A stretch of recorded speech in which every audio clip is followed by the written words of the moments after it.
Hey, welcome to another video from Superior Hemp Clones. Today we're going to be breaking down the COA even more. This is part 2 of a 2-part series on how to read a COA. The first part really covered the different cannabinoids in that cannabinoid profile, kind of explained what all those abbreviations really mean. So if you are wondering what CBDV is, go check that video out. The link is in the description notes below this video. But today we're really going to look at the COA kind of globally. Like, what do you need to do when you're presented with a COA? What questions do you need to ask? What kind of background information makes you a smarter shopper as you're looking at all of these different COAs thrown at you as you're trying to figure out which strain you're going to grow? So a COA is really just a lab result. It's called a certificate of analysis. That's what the C and the O and the A mean. And they look a little different depending on if they come from, one lab or another. But basically, they're going to have much of the exact same information. The first thing I want to see on a COA is I want to know that it's from a trusted source. So I want to see some kind of certification or accreditation. There's an ISO certification that labs go through that is an international standard of basic operating procedures. How are they going to treat a sample? What are they going to put it through? I want to see that it's a third-party lab. It's not associated with the grower themselves. A lot of times you'll have breeders who will do their own internal testing, and we do the same thing. And that's great for our benefit, but what I want to publish out in public is a third-party representation. So I want to see a certification. Up here, this one is ISO certified. This one down here, it's actually over here, it's DEA certified. The DEA really is more about how the government wants the lab to work and the safeguards for security and things that they have in place. The ISO standard is more about testing procedure. And so ISO is a great certification. It's probably the number one thing I would look for. DEA is something that's going to get applied apparently in this new bill. And so you can watch for that as well. The other thing I want to see on the COA is a QR code. So if you're not familiar with this, you can take a picture with your cell phone, and if you need a QR reader, some cameras already have them built in. Some operating systems, you need to actually download an app. But what that does is it allows you to go to Proverti's website in this case, or over here in Confident Cannabis's website, and it's going to show you an original copy that's stored on their server. So if you're looking at a COA and you wonder, has it been doctored, you take a picture of the QR code, you get sent to the original website, the original testing results, and then you could compare the copy you're looking at with the copy that you have online. Always make sure you double check that sample ID. They usually make it fairly prominent, and you can figure out which one you're actually looking at. You're comparing apples to apples in that way. So I look for the QR code. I look for the ISO certification. And then I also want to know that the grower themselves, the person that I'm talking to, is a trustworthy source. Because there are several ways to manipulate, and I know I'm pulling back the curtain here, but you can manipulate a COA from a strain provider very simply. Let me show you a couple of samples. So this is a sample I just, depending on when you're watching this video, you won't know this, but I just received this back yesterday. We're doing a brand new indoor grow, testing some different genetics, and we're using some of these same genetics just to create some testing, like some controls. So this was the wife, and we took that flower and we actually cleaned it very, very well. And this is just dried bud. There's no stem in it. There's no flower or no leaf in it, no nothing. And this was our result. The THC was 0.145 and the total CBD 4.588. The same flower, same plant, same day we took, and we left the leaves on. And that one came back at 0.198, 6.455. Now, why does that matter? what it does is it allows us late in the growth cycle to be very careful in how we send our sample off, because we know we've got to control THC. So early, we might want to show some great numbers, some really lively numbers up front, but then we want to slow down that THC on the back. There's also no mechanism for the lab to know whether this really was the wife. They're going by the notes that I sent them. There's no way for them to be on site at every farm, every greenhouse, double checking the origin of this sample. They've got to rely on my notes to make sure that it's the same strain as they're going to report on the COA.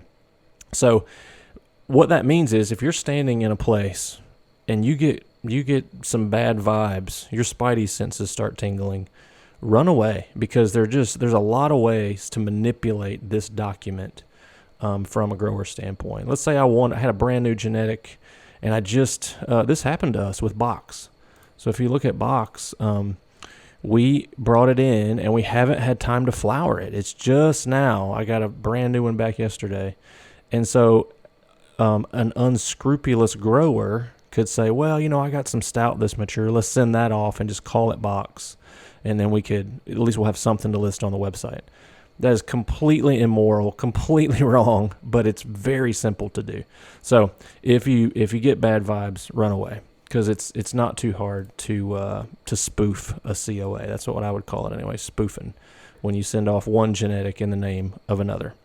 So you got to trust your source, your grower. You've got to trust your COA, that it's third party. Realize that this is only a representative result from a sample given. So how was it grown? How was it cared for in the process? Was it cherry picked? Is it the best representative of that crop? All of those things go into a COA. One of the best ways to guard yourself from a cherry pick COA, there's cherry, not to badmouth my friend Cherry there, is to ask for multiple weeks. So this is one of those, I was telling you that, we all have holes in our history. So the wife, we've got some vegetative cuttings that we sent off basically so that we'd have a compliant, easy to use COA for shipping. And then we've got some field grown stuff late in the cycle, but we really don't have weeks 1 through 4. Usually we don't start sending COAs till about week 2 or 3, because you're just wasting money at that point. But we finally have some back. I've got some in this latest batch, and we'll start filling these holes. But the reason you ask for multiple weeks is because what I see a lot of times is this is the only COA that was published. It's got a 47-to-1 ratio. It's showing almost 20% CBD at 0.41 total THC. That is a great genetic. But when you look at it over the course of several weeks, what you see is that something happened here. Either this was an anomaly, it was a wonderful plant, or maybe there was a lab error. In some way, this, even though it looks fantastic, is not representative of the plant in general. So I want to look at multiple weeks. I want to pay more attention to ratio than I do to max CBD. You can even see in the very next week, our CBD content came down. So what happened there? We don't really know. But I published it really to show this is what that history looked like. That's the actual grow of last summer in the field. But we don't take this ratio as the gospel because we couldn't repeat it. We actually say up here at the top, the profile, we estimate the ratio to be 30-to-1. And the reason of that is we throw out the high one and we throw out the small one, and then we kind of average the rest. We also, the further you are away from the actual compliant number, 0.3, sometimes the ratio starts to skew. Stout is that way. Early on, Stout has a really great COA at 51-to-1. But what we found is that as that THC grows, that ratio also isn't repeatable. As a matter of fact, I think I've got Stout. No, it was the wife that we're going to look at with those comparisons. I did get a Stout back, and it is not 50 to 1. So we'll be publishing this gap here in this brand new test that we're doing. And then hopefully we'll have some late numbers as well. But when you look at multiple weeks, what you get to see is a film strip rather than a snapshot. So if you look at this ratio, 30 to 1, then even though I don't have a COA that's technically compliant in here, nothing is 0.3. It's all 0.4 and above, because the field grown, this was a Tennessee grow, so it's a Delta 9 state. And so this was a very different type of environment that we're dealing with now. But if you can arrive at the ratio, then you can back into what it would have been at 0.3 or 0.35. Just a quick statement, why do we use 0.35? 0.35 is because of the margin of error. I've talked to a couple of labs. Most of them say their margin of error is going to be 0.05, which makes 0.35 compliant. So if you take 30 times 0.35, that gives you a CBD content of 10.5. Just a quick note on how to read this layout. Down at the bottom, ProVerde actually gives you the ratio, total CBD to THC. So that's 31 to 1. What that means is if you grew this to 1% max THC, and if you're wondering what the difference is of THCA and Delta 9, go see that other video. We explain it over there. But if you multiply, or if you grew this out to 1% max THC or total THC, you would have 31% CBD. So the reason that's helpful is we can then do math and figure out, oh, well, at 0.3, it's going to be at 9, or at 0.35, it's going to be 10.5. So what you'll see on our website is we actually publish, wherever I have it, we publish a couple of different numbers up here. So 31 to 1 is the ratio that we've decided based on our results, what we think. So here, throughout the top one, throughout the bottom one, that one has a very short history. So we're continuing to gather data there. But we feel pretty confident at 31 to 1. So if you're in a total THC state, your max CBD is going to be 10 to 12. If you're in a Delta 9 state, which Tennessee may be the only one left at the time of this recording, you can expect a little bit higher, up to 16%. But to say max CBD 16% just because you've got a COA that would show that doesn't make any sense. You've got to figure out what it really is going to be for you and your comfort level. So if you go back over here to wife, we think 0.35 or 30 to 1 is a good ratio. 0.35, then I can say at 10. So let's say this is your first year growing, and you're nervous, and you're going to plant wife with a really early harvest date. One of the things I've been coaching people about is plant some CBD for early harvest and then CBG for late harvest. CBG is much less THC. And again, if you go over that other video, we'll talk more about why. But when you look at the histories on CBG variety, the THC almost doesn't get above 0.3. Here we grew it out to week 9 and just got to 0.29. So now you can look at these numbers at 78 to 1, and it really does make sense. So let's say you're doing wife and you're saying, I don't want to push it. I want to be really careful. I only want to grow it to 0.25, or that's my target, or whatever. Then all you do is you multiply your ratio with your targeted THC, and you'll know what your yield really is going to be in your field. So ratios to me are really, really important. And then I also want to see a big history. Ratios help me to know that, while none of these are compliant, I can still kind of interpret what it is that plant's going to do in my field. So when you look at a COA, your eyes are drawn to these big numbers. What's the total THC? What's the CBD? But what I'm drawn to is what is the ratio and what is the film strip of that plant? How's it going to grow over time? So a quick recap. I always want to know that the lab is certified. I always want to see a QR code.